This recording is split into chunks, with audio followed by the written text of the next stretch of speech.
আব্দুল কাদের জিলানীর মা বাবার জীবন ধন্য। এ মুরব্বী ও পর্দার অন্তরালের মা শাহজালাল রহমাতুল্লাহ আলাইহির মা বাবার জীবনটা কতই ধন্য। আপনারা নবী নয়, নবীদের মা আব্দুল কাদের জিলানীর মা শাহজালাল রহমাতুল্লাহ আলাইহির মা, ও পর্দার অন্তরালের মা, ওই মা বাবার জীবন ধন্য। যেই মা বাবার সন্তান আলেম হয়, ওই মা বাবার জীবন ধন্য। যেই মা বাবার সন্তানের পিছনে দাঁড়াইয়া হাজার মানুষ নামাজ পড়ে, ওই মা বাবার জীবনটা কত ধন্য। যেই মা বাবার সন্তানের আযান শুনিয়া মানুষ মসজিদে যায়, ওই মা বাবার জীবনটা কত ধন্য। যেই মা বাবার সন্তানের কাছে হাজার মানুষ দোয়ার জন্য দৌড়ায়, ওই সন্তানের পিতামাতা, এ যুবক রে, আজকে কোন পথের প্রতীক হইলা? ও সন্তানের পিতামাতা, কেমন সন্তানের মা বাবা হইলা? আল্লাহর কাছে দোয়া করেন, আল্লাহ আমাদের সবাইকে নেককার সন্তানের মা বাবা বানায় দেন, বলেন আমিন। মুরব্বীরা, সন্তানের পিতামাতা যারা আছেন, আপনাদের একটা ওয়াদা করতে হবে। ওয়াদাটা হইল, আপনার মেয়ে যদি থাকে বিবাহ দেওয়া লাগবে কিনা, ছেলে থাকলে বিবাহ করাইতে হবে কিনা। ওয়াদা করতে হবে এইটা যে জীবনে ডাকাতি করবেন না। যুবক ভাইদেরও ওয়াদা করতে হবে, মরণ পর্যন্ত ডাকাতি করব না। রাজি আছেন যুবক? কথা বল। সন্তানের পিতামাতা মুরব্বী যারা আছেন, ওয়াদা করবেন জীবনে ডাকাতি করবেন না। ওয়াদা করতে পারবেন? কিরকম ডাকাতি? সারা দুনিয়ার ভিতরে সবচেয়ে বড় টপ লেভেলের ডাকাত, যার উপরে আর ডাকাত নাই, সবচেয়ে বড় এই সমাজের টপ লেভেলের ডাকাত, সবচেয়ে বড় বেহায়া, সবচেয়ে বড় বেয়াদব, সবচেয়ে বড় ইতর, সবচেয়ে বড় ভিক্ষুক, সবচেয়ে বড় নির্লজ্জ, যারা বিবাহের সময় যৌতুক নেয়। এদের মতো ইতর, বেহায়া, বেয়াদব, অসভ্য দুনিয়া তারা একজনও না। এরা সবচেয়ে বড় ডাকাত। মুরব্বীরা ওয়াদা করবেন জীবনে সন্তান বিয়ে করান আর দেন, যৌতুক নিবেন না। রাজি আছেন? মুরব্বীরা হাত উঠান, হাত নামান। এরপরও যদি কথায় না ধরে, যৌতুক খাইতেই মন চায়, আমি বলবো লেট্রিনের বাথরুমের পায়খানা খাইয়েন, পায়খানা খাইয়েন। কারণ পায়খানা খাওয়ার পরে সাবান দিয়ে যদি আবার মুখটা ধুয়ে দেন, আবার ঘেরান আসবে। যৌতুকের যদি পচা পায়খানা খান, এই গন্ধে জাহান্নামে নিয়ে আসবে। নারীর সম্মান চান না? নারীর গলায় যৌতুকের ছুরি রেখে সম্মান না বাটপারি? সব বাটপারের বিচার হবে জমিন ইনশাআল্লাহ। ঠিক কিনা বলেন? নারীর গলার উপরে যৌতুকের ছুরি রেখে যারা সম্মানের স্লোগান দেয়, এরা ইহুদি দালাল, এরা সমাজের বড় বাটপার। যৌতুকের ছুরি রেখে নারীর সম্মান, বাটপারি বন্ধ করো, সময় বেশি বাকি নাই। সাবধান, এ সমাজে মুসলমানের কলিজায় আঘাত দিয়া, আলেম আমার মনে কষ্ট দিয়া কোন মায়ের সন্তান চেয়ারে বসে থাকবে না, কখনো হতে পারে না। সাবধান, যখন বেনামাজি ঘুমায় তখন টুপিওয়ালারা নামাজে দোয়া করে। বেতাল করবা। শাহজালাল রহমাতুল্লাহ আলাইহি বেয়াদব গৌর গোবিন্দের পতন ঘটাইছেন মাত্র 2 রাকাত নামাজের দ্বারা। সাবধান। ইয়া আইয়ুহাল্লাযীনা আমানু ইসতাঈনু বিস-সাবরি ওয়াস-সালাহ। যুবক, আল্লাহর দ্বারে দোয়া করে, আল্লাহ নেককার বিবির ব্যবস্থা করে দাও। নেককার বিবি লাগবে নি? কথা বলেন না। কই পাইবেন? পার্কের গোড়ায়, ভার্সিটির গেইটে? হ্যাঁ, আজকে মোবাইলের মাধ্যমে সব লেখাপড়ুয়া ছাত্র ছাত্রীরা মোবাইল দিয়া বিভিন্ন জায়গায় হিজরত করে। কি মুরব্বী কান্দে, কি ব্যাপার কান্দো কেন? কয় দোয়া চাই। কি দোয়া চাও? গত রাত্র 3টার সময় মেয়েটা হিজরত করে জানি কই ভাগছে। কি ব্যাপার? ঘরে টিভি আছে নাকি? বলে হ্যাঁ আছে। মুরব্বীরে তসবিহ নিয়ে জিকির করতে থাকো, ফজরের আগে দেখবা বউ নাই। যেই মা বাবা সন্তানের হাতে লেখাপড়া অবস্থায় ক্যামেরা মোবাইল দেয়, ওই সন্তানের জন্য বড় দুশ্মন হলো মা বাবা। মা বাবা সবচেয়ে বড় দুশ্মন। অল্প সময় আর এতটুকু সময় আর এই দীর্ঘ শর্টকাট মুহূর্তে এত কথা তো আর একদিনে বলা যায় না। মুসলমান ইমানদার আল্লাহর গোলাম নেককার বিবির জন্য দোয়া চায়, নেককার বিবির দোয়া। এ যুবক ভাই সব সময় দোয়া করবেন, আল্লাহ নেককার বিবি দান করে। নেককার বিবি যদি কপালে আসে শান্তি পাইবা, নেককার বিবি যদি কপালে না আসে তুমি কোটি টাকার মালিক হইলেও কপালে জুতার বাড়ি, শান্তি নয়। ওই যে কোটি টাকার মালিক, খবর নিয়ে দেখেন বিবির সাথে সারাটা দিন ঝগড়া, বছরে 2-3 বার দেখা হয়, মাঝে মাঝে মোবাইল হয়, বিবি কয় কাইটে দিয়া কয় এই কাবলি কেন, কয় দিয়েছি পরে কত কথা বল। সারাদিন অফিস করে যা বাসায় যায় ভাত দে, বিবি কয় লইয়া খা।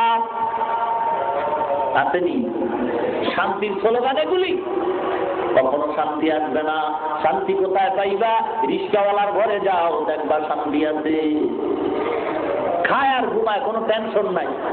আর টাকার মালিক টেনশন কইরা মাথার চুলগুলি ফালায় পুরা মাথায় স্টেডিয়াম বানায়। টেনশন রে, টাকা যত বাড়ে টেনশন ততই বাড়ে। এই জন্য যুবকরা সব সময় দোয়া করবেন, আল্লাহ নেককার বিবি দান করো। মুরব্বীরা কথা আমরা করুন কি? আমরাও কি আর একটা করুন নাকি? না না, আর একটা নয়, বরং যে বিবি আল্লাহ দান করছেন তার জন্য দোয়া করবেন।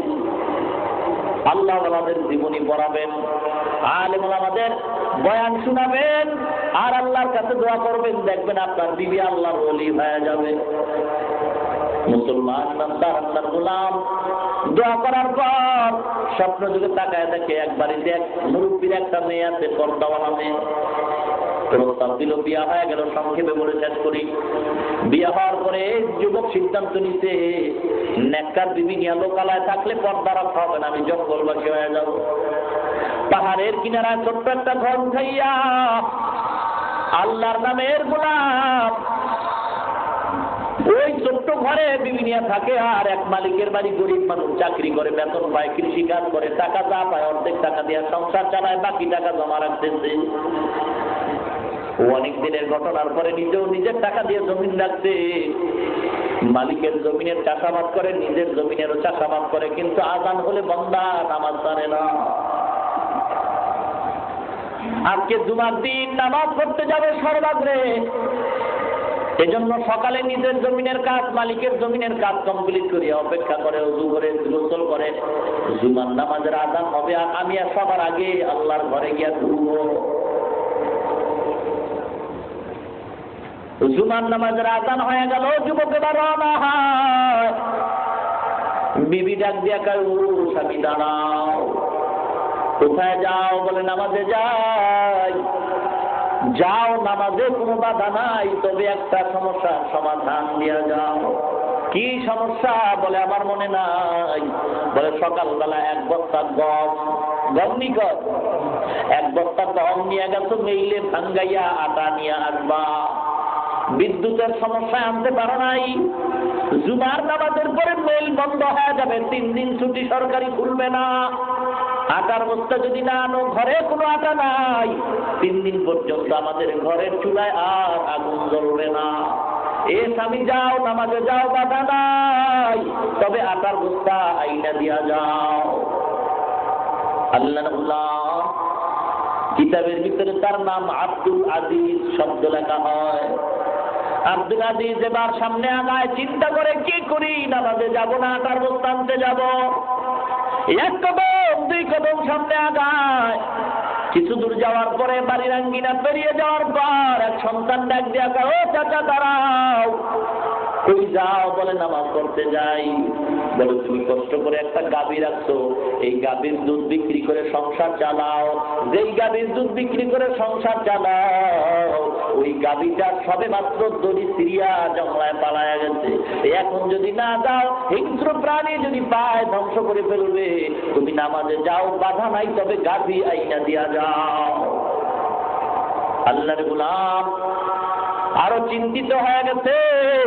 আটার বস্তা আনা দরকার, গাভী আনা দরকার, নামাজ পড়াও দরকার। এখন আমি কি করব? আটার বস্তা আনতে যাব, নাকি গাভী আনতে যাব, না নামাজ পড়তে যাব? আল্লাহর গোলাম চিন্তা করে আবার সামনে আগায়। কিছু দূর যাওয়ার পর আর এক আল্লাহর বান্দা ডাকছে, ও আব্দুল আজিজ দাঁড়াও। কোথায় যাও? বলে নামাজে যাই। বলে একটা সমস্যার সমাধান করে তারপরে যাও। কি সমস্যা? তোমার জমি আর আমার জমি একত্রে মিলানো। আসমানের বৃষ্টি নাই, মেশিনওয়ালারও তালাশ করে পাওয়া যায় না। পাইপ দিয়া পানি দিবে মেশিন জমিনের ভিতরে, সিরিয়াল পাওয়া যায় না। কিন্তু ভাগ্যের চাকা ঘুরে গেছে। 1 ঘন্টা সময়ের জন্য মেশিনওয়ালারে পাইছি, ডবল টাকা দিয়ে আনছি। 1 ঘন্টা পরে আবার চলে যাবে, আর পাওয়া যাবে না। তোমার জমিনেও পানি দরকার, আমার জমিনেও পানি দরকার। আমার জমিনে পানি দেওয়ার পরে চলে যাবে। তোমার যদি দরকার হয় একটু দৌড়াও, গিয়ে আগে পানিওয়ালারে খবর দিয়া জমিনে পানি দিয়া তারপরে নামাজে যাও। নামাজ পড়ে গেলে আর পাবা না, পানিও আর আসবে না, সব ফসল ধ্বংস হয়ে যাবে। আল্লাহর গোলাম এবার চিন্তিত হয়ে গেছে, কি করি? 3টা মহা সমস্যা। নামাজের সময় এখন কি করতে পারি? কই পাই এই প্রশ্নের জবাব? আল্লাহর গোলাম যদিও কোন আলেম নাই, যদিও মাদ্রাসায় পড়ে নাই, কিন্তু আল্লাহ ওয়ালার সাথে মহব্বত করছে, কারণে তার অন্তর এত খোলাই হয়ে গেছে। চোখটা বন্ধ করলে মুরাকাবার সবকে ঢুকলেই তার সকল প্রশ্নের জবাব পেয়ে যায়। আল্লাহর গোলাম চোখ বন্ধ করে দিছে, জবাব তালাশ করে কি জবাব পাই? হঠাৎ করে তার অন্তরের কাহার, এ যুবক, এক ওয়াজি গিয়া শুনছো? এক আলেম কোরআনের আয়াত দিয়া বয়ান করে বলছেন, ইয়া আইয়ুহাল্লাযীনা আমানু ইসতাঈনু বিস-সাবরি ওয়াস-সালাহ ইন্নাল্লাহা মা'আস সাবিরিন। আল্লাহ বলছেন, দুনিয়ার ইমানদার, পাহাড় পরিমাণ যদি বিপদ তোমার সামনে এসে দাঁড়ায়, চিন্তা করবা না, ধৈর্যের পরিচয়ে নামাজে দাঁড়াও। নামাজ পড়ে দেখবা বিপদ আর দুনিয়ার জমিনে নাই। গরতাওয়াক্কুল মিকুনি হার সবহসার মিরাতানা বিরকেতু আজলা মাকাম জুজবা হাকজি দে মাখাদ ইনসুজা বদলে উআমাতে দরজুসলা জাহা হর গদিনে দেনে তু তৈয়ার হ্যায় জু না মাঙ্গে উসে তু বেজার হ্যায়। আল্লাহর গোলাম জবাব পেয়ে গেছে, আর দেরি নয়। নামাজ আদায়ের জন্য আল্লাহর গোলাম এবার মসজিদের বারান্দায় রওনা হয়ে গেছে। নামাজের মুসাল্লায় দাঁড়াইয়া আল্লাহর দরবারে দোয়া করছে, আল্লাহ, 3টা মহা সমস্যা রেখে তোমাকে ভুলি নাই, আল্লাহ তুমিও আমারে ভুলবা না। মুনাজাত করে আল্লাহর দরবারে কান্দে, আল্লাহ তুমি আমার বিপদের সমাধান করে দাও। আল্লাহর গোলাম কান্নাকাটি করার পরে এবার বিদায় হয়। মসজিদ থেকে বিদায় হওয়ার পর বাড়ির দরওয়াজায় তাকায় দেখে হারানো গাবি তার বাড়িতে দাঁড়িয়ে আছে। মনটা বড় আনন্দিত হয়ে গেছে, একটা দৌড় দিছে ঘরের ভিতরে, গিয়া দেখে যে বিবি আসার জন্য এত চিন্তা, তাকায় দেখে তার আদরের বিবি রুটি বানাইয়া অপেক্ষা করতেছে। আল্লাহর গোলাম আরো আনন্দ পাইলেন, আনন্দ চিত্তে আবার দৌড় দিয়া যায়। জমিনের কিনারায় গিয়ে তাকায় দেখে আল্লাহর কুদরতি ফয়সালায় তার জমিনটা পানি দ্বারা ভরপুর হয়ে আছে। বিবিরে গিয়া কয়, বিবি, আমি তো আকার বস্তা আনি নাই, গাবি আনি নাই, পানিওয়ালারও খবর দেই নাই, তুমি কি বলতে পারবা আল্লাহর কুদরতের ফয়সালা কেমনে হইছে? অবশ্যই তো আল্লাহ করছেন, তবে কিভাবে করছেন? যদি আমাকে একটু ভিতরের রহস্য বলে বলো, আমি তৃপ্তি পাবো। কিভাবে আকার বস্তা পাইলা, কিভাবে গাবি পাইলা, কিভাবে জমিনে পানি আসলো?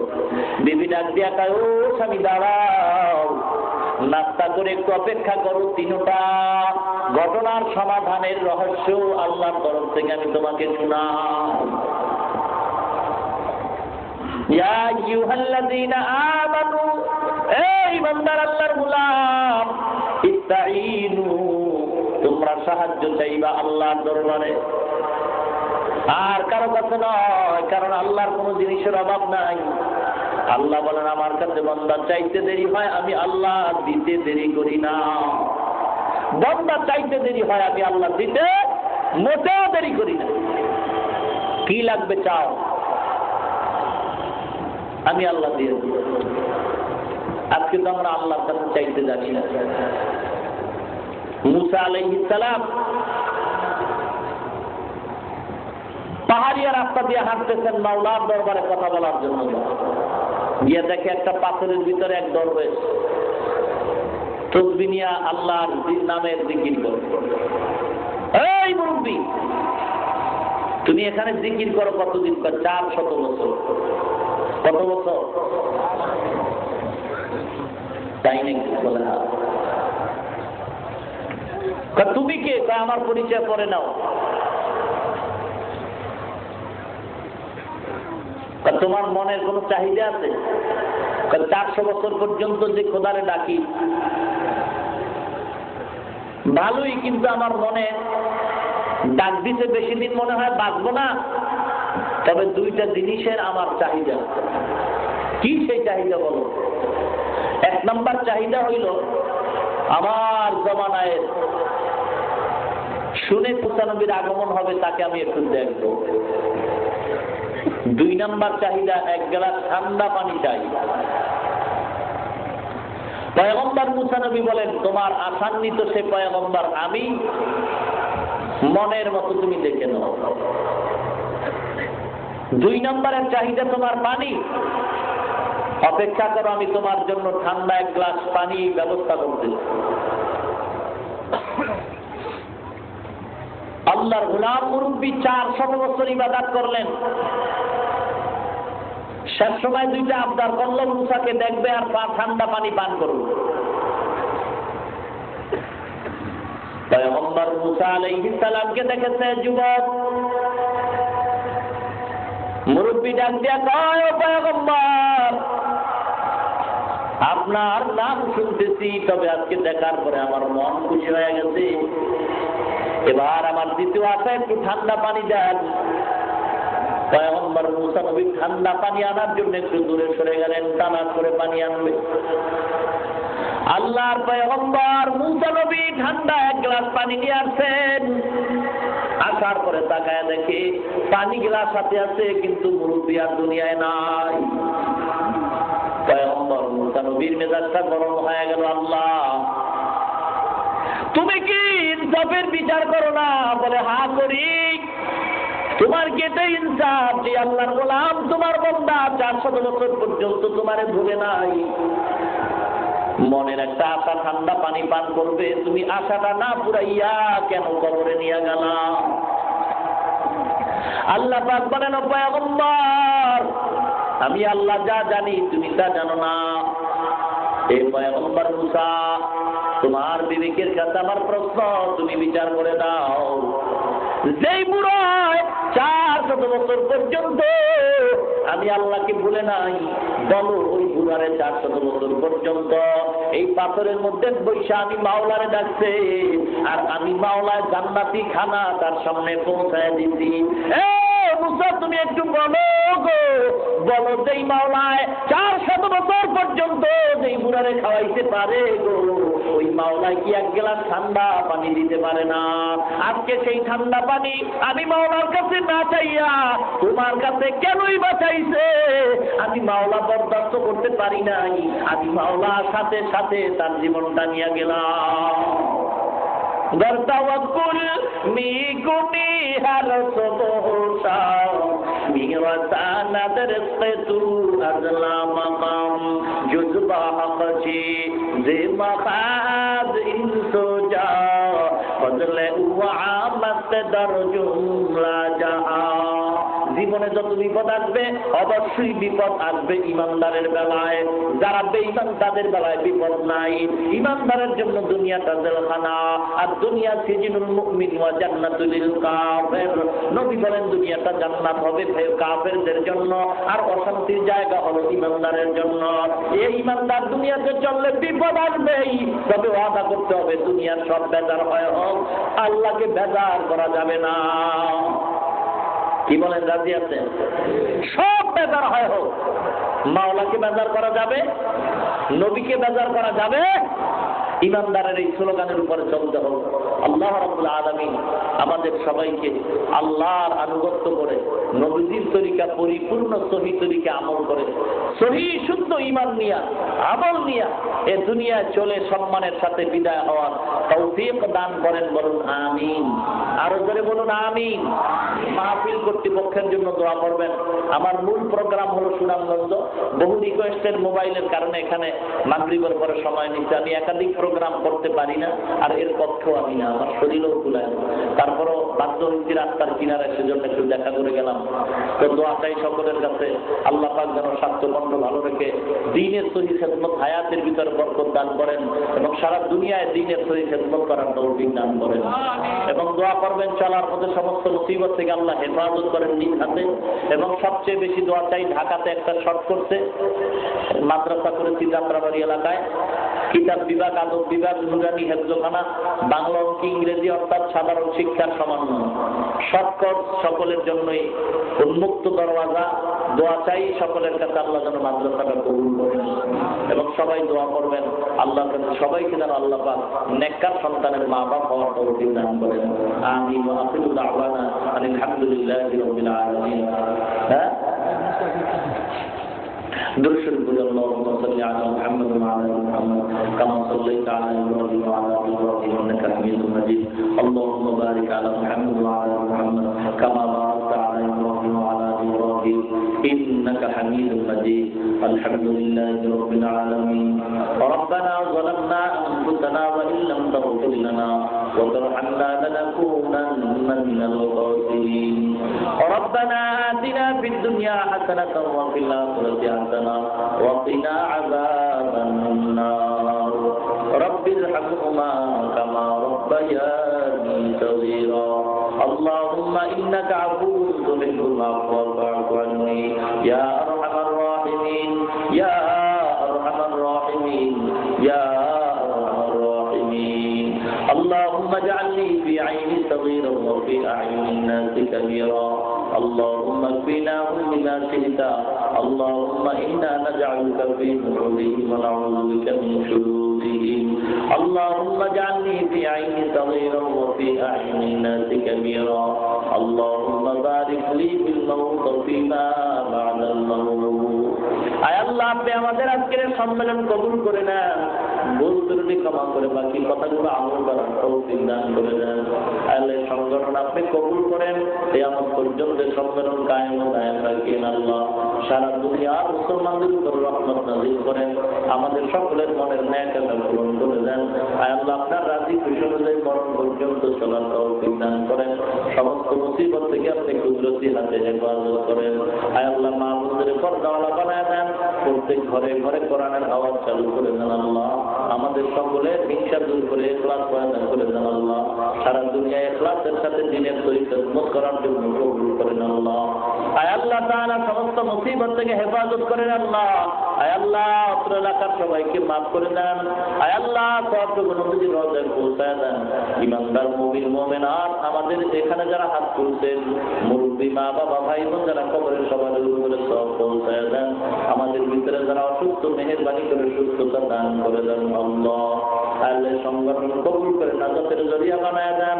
আয় আল্লাহ সামনে আরো 2 দিন সম্মেলন আপনি কবুল করে নেন। আল্লাহ সারা দুনিয়ার সমস্ত দিনের সহি খেদমত গুলো আপনি কবুল করে নেন। আল্লাহ সাল্লাল্লাহু তাআলা আলা খায়রি খালকিহি মুহাম্মদ ওয়া আলিহি ওয়া সাহবিহি আজমাইন সুবহানাল্লাহি ওয়া বিহামদিহি সুবহানাল্লাহিল আযীম আমিন আমিন বিরহমাতিকা ইয়া আরহামার রাহিমিন।